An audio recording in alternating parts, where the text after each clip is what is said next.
I adjusted the sleeve of my sleek navy sheath dress, a vintage Dior that looked understated enough for them to assume it came from a discount rack, as I approached the sprawling Montrose estate for our monthly family dinner.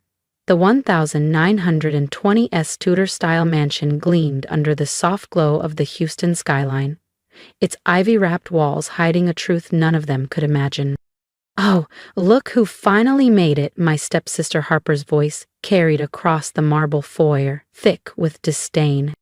"Did you use the staff entrance like last time?" I almost laughed. If only they knew the property deed had been sitting in my private safe for 2 years. Montrose Manor wasn't theirs anymore, it was mine. "Sorry, slipped my mind," I murmured, playing the role I'd perfected since Dad's passing 7 years ago, the overlooked stepdaughter who managed a few rental units. They had no clue that my company, Sterling Urban Holdings, oversaw $4,600,000,000 0 cents in luxury assets, including this mansion, their favorite restaurants, and half the office towers Harper bragged about frequenting. "We'll try to remember," my stepmother Eveline said coolly, flashing a diamond choker clearly fresh from Cartier. I noticed, but didn't comment. She didn't know that every purchase she flaunted was paid for in rent. To me. Dinner unfolded as usual. My stepbrother Chase boasted about acquiring a prime property in the energy corridor, 3 office complexes I'd quietly bought last year through a shell firm. Harper showed off her new penthouse with sweeping city views, oblivious that I owned the entire building. "Savannah, darling," Evelyn purred, her tone dripping superiority. "Be a sweetheart and help the staff serve dinner." I glanced at Rosa, the head housekeeper. She met my eyes and gave the faintest smile. She knew exactly who signed her paychecks, and the paychecks of everyone in this room, indirectly. "Of course, Evelyn," I said smoothly, stepping toward the kitchen. My phone buzzed. "Eviction notice is ready. Just say the word." "Perfect." As I returned, Chase was mid-sentence. "There's this new development, the Lexington Tower. I'm planning to buy in." I took my seat, biting back a laugh. "Lexington Tower? Acquired last month. By me. And his lease? Up for renewal next week." "Ambitious," Eleanor said slowly, her tone dripping with doubt about her son's so-called business ventures. "But real estate at that level requires connections. Connections that some of us actually have," Harper added with a smirk aimed squarely at me. "Unlike others who just manage rentals. If they only knew my rentals included half the luxury properties in downtown Chicago, that their glossy lifestyles rested on leases I controlled." "Speaking of properties," Chase chimed in, swirling his wine, "did you hear about Montrose Manor? Apparently it was sold 2 years ago to some mystery investor. Dad's old friend mentioned it at the club." Eleanor waved a manicured hand. "Nonsense. We'd know if our home had been sold. We have an ironclad lease." "Actually," I said quietly, unable to resist, "the property did change hands. The records are public." "And how would you know?" Harper sneered. "Been filing papers at the county office?" "I read about it," I replied softly, watching their faces pale. "Real estate is my job." "Managing a few rentals isn't real estate," Chase scoffed. "Leave the serious talk to the adults." I thought about the file waiting in my office. 3 years' worth of documented lease violations, complaints from neighbors, and unauthorized renovations. Everything I needed to evict them legally from my property. "More wine, Savannah," Eleanor commanded sharply. "And do try not to spill. These linens cost more than you make in a month." The linens were mine. So was the table, the chandelier, and the Tudor mansion they thought was theirs. Bought quietly through one of my holding companies after Dad's death, right after they forced me out of my childhood home. My phone buzzed, a message from my assistant. "Law firm confirms. All papers signed. Ready when you are." "Perfect." I glanced around the room, taking in every antique piece Eleanor claimed as her own. She had no idea I'd spent the last 3 years building Sterling Urban Holdings, worth billions. Harper's voice sliced through my thoughts. "Savannah, are you deaf? Mother asked for wine." I smiled, reaching for the bottle. "Of course," I said sweetly. "Wouldn't want to forget my place." "As if you could," Harper laughed, her voice slicing through the warm glow of the dining room chandelier.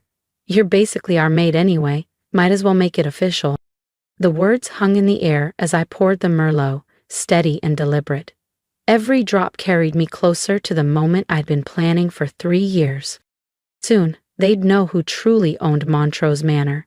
Soon they'd learn what real power looked like, and it looked nothing like their gaudy designer labels or hollow bragging rights. "Oh, and Savannah," Eleanor called as I set the bottle down, "while you're being so helpful, we need to discuss your presence at the Winterhurst Gala next week." I froze briefly, already knowing where this was going. The Winterhurst Club, one of the most exclusive social circles in Chicago, another jewel in my portfolio. "We don't think it's appropriate for you to attend," Harper said coolly, inspecting her manicure. "It's for members only, and, well, you're not exactly Winterhurst material." I bit back a laugh, thinking of last month's membership committee meeting, the one I had chaired as the club's owner. Every membership renewal required my signature, including theirs. "I understand," I murmured, glancing at my phone as a notification popped up. "Attorney, eviction notices finalized. Green light when ready." Perfect timing. "Actually," Chase drawled, leaning back with smug confidence, "I've got a private meeting next week with Winterhurst's owner. Some development opportunities. Very hush-hush." Oh, he wasn't. The only meeting scheduled with the club's owner was happening now, at this table. "Speaking of developments," Eleanor interjected, swirling her wine, "we're planning renovations for the house.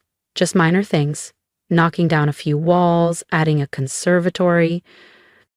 I studied her, calm and silent, as she detailed plans that violated every zoning regulation and their ironclad lease. "That sounds ambitious," I said softly. "Did you check with the owner?" Harper barked out a sharp laugh. "As if we need permission to improve our own home. That mystery investor probably hasn't even seen the place." The doorbell chimed, echoing through the grand hallway. "Right on schedule." "Savannah, get that," Eleanor commanded. "The staff is busy." I stood slowly, smoothing the fabric of my Dior dress, and headed for the door. My heart thrummed. Not with nerves, but anticipation. I reached for the door handle, a slow smile curling at my lips. The moment I'd been waiting for was finally here. And trust me, you don't want to miss what happens next. Hit subscribe so you're there when the truth drops. "Of course," I murmured, voice smooth as silk. "Wouldn't want to upset the natural order." As I walked toward the door, their laughter floated behind me, sharp and smug, each word a reminder of the role they thought I'd never escape. If they only knew who was about to serve them. I opened the door to find Thomas, my attorney, standing there with a thick envelope in hand.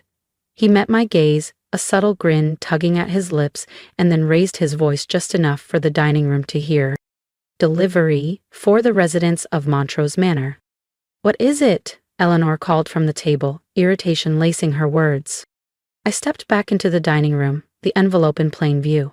Appears to be legal documents. "We'll open it," Chase snapped, his arrogance filling every corner of the room. "Probably something about those renovations." I slid the papers free, my fingers steady despite the rush of adrenaline. 3 years of planning had led to this moment. "It's an eviction notice," I said softly, savoring the silence that followed. "Effective immediately, all residents must vacate within 30 days due to repeated lease violations." The color drained from Eleanor's face. "That's impossible. There must be a mistake." "No mistake," I replied, spreading the documents across the table. "The owner is exercising their rights. Every violation is documented. Unauthorized renovations, noise complaints, misuse of property." "Who is this owner?" Harper demanded, snatching at the papers. "Some faceless corporation can't just—" "Actually," I cut her off, straightening to my full height, the submissive mask sliding away. "Sterling Urban Holdings can, and so can I." Chase laughed, but his eyes betrayed him. "What are you talking about?" I pulled out my phone, the deed glowing on the screen. "I bought Montrose Manor 3 years ago, right after you forced me out, along with half the properties you love to brag about." Eleanor's lips parted soundlessly. You're lying. You're just a property manager." "No," I said, my voice crisp. I'm the CEO of Sterling Urban Holdings, your landlord, your club owner, and the woman who's watched every arrogant move you've made. The room erupted, voices rising, chairs scraping, but I only smiled. You can't do this, Eleanor whispered, eyes wide. We're family. I met her gaze, steady and cold. Family doesn't treat you like a servant in your own home. Emily, I said softly, circling the table, my heels clicking against the marble floor. Let's talk about family, Eleanor. Let's talk about how you treated your late husband's daughter. This is absurd, Chase barked, shoving back his chair. You expect us to believe that you, the help, own Sterling Urban Holdings? I smiled and tapped my phone. The dining room lights dimmed as the hidden smart system projected the company profile across the far wall. Current portfolio, 162 premium properties. Total valuation, $4,600,000,000, 0 cents. And yes, I added smoothly, that includes Lexington Tower, the building you were so desperate to acquire, Chase. Harper's hands trembled, her glass clinking against the crystal stem. But my penthouse, owned by one of my subsidiaries, I said calmly. And your lease? Up for review next month. Those rooftop parties you've been bragging about? Violations, every single one. Eleanor finally spoke, her voice brittle. Your father left you nothing. We made sure of that. No, I corrected, my tone icy. You thought you made sure of that. But Dad was smarter than you gave him credit for. That little property management firm you mocked? It was his silent investment, the seed money that helped me build Sterling Urban Holdings. I let my fingers trace the carved mahogany of the dining table, the same table they claimed as an heirloom. Everything in this house, every piece of furniture, every painting, every family treasure, legally belongs to me, has for 3 years. Why? Harper's voice cracked. Why wait so long? I paused behind my father's old chair, meeting their eyes one by one, because I wanted the world to see you for who you really are. Every insult, every time you treated me like a servant, documented, perfect evidence for when you try to fight the eviction. Chase pulled out his phone. I'm calling our lawyer. Charles Montgomery? I laughed, low and sharp. He works for me now. Sterling acquired his firm last month. But please, call him. I'm sure he'd love to explain just how ironclad your eviction is. Eleanor stood, her composure splintering. What do you want? Money? Power? Name your price. I leaned in, voice soft but lethal. I want you to feel what I felt, being nothing in your own home while someone else smiled and claimed it all. My phone buzzed. Security team in position. Ready when you are. Ready to escort residents out when needed, the message on my phone read.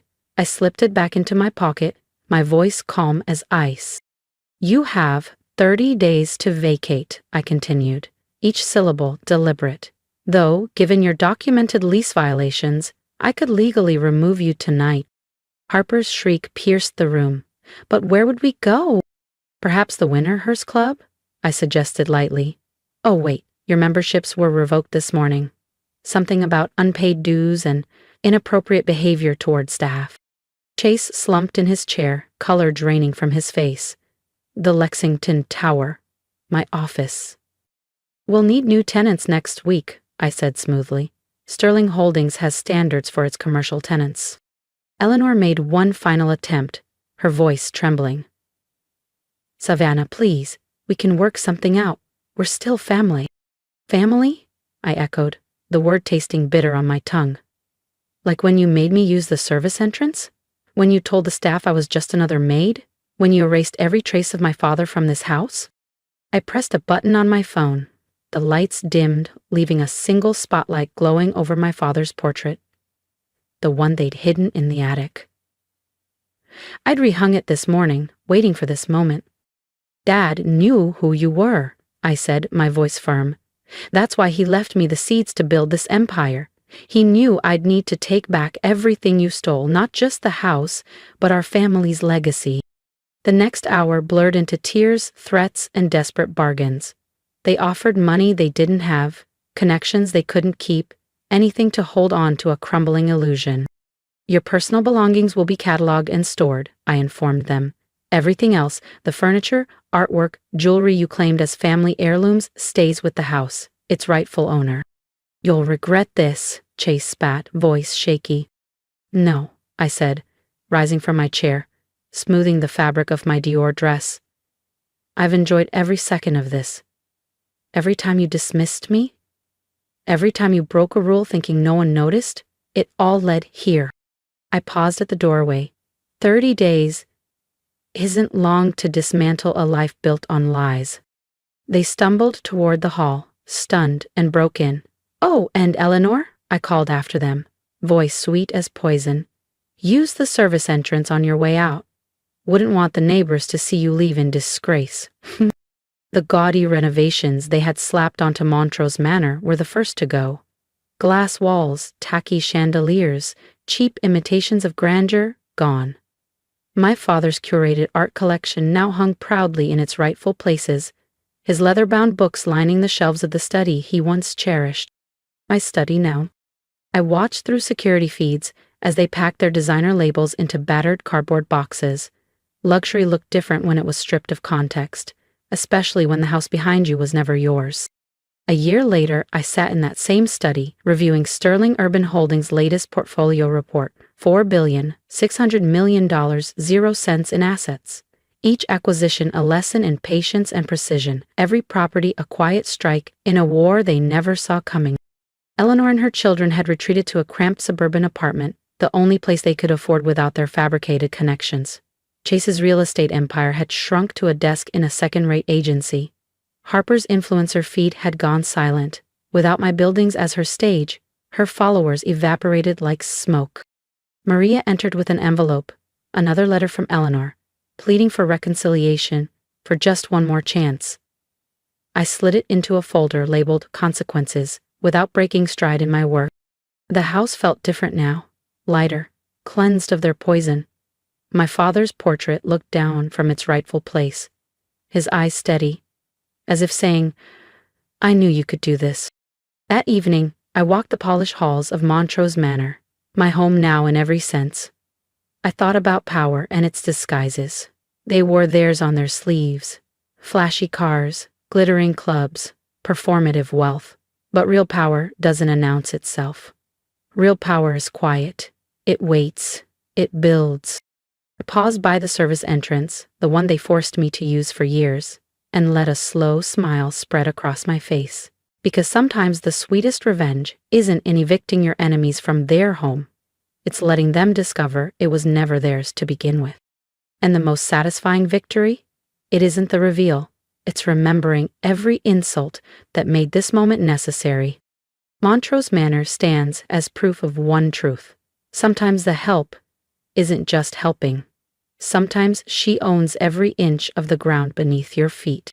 The only question is, how long will she let you stand there before showing you the door? Preferably, the service entrance. You've seen how I reclaimed what was mine, not through rage but through patience and strategy. Now I want to hear from you. What would you have done in my place? Drop your thoughts in the comments. I'll be reading every one. And if you believe in quiet strength and smart revenge, hit that subscribe button so you never miss the next chapter. Here's my advice. Never let others define your worth. Power isn't loud, it's silent, deliberate, and built one smart decision at a time. Remember, success is the best response to disrespect.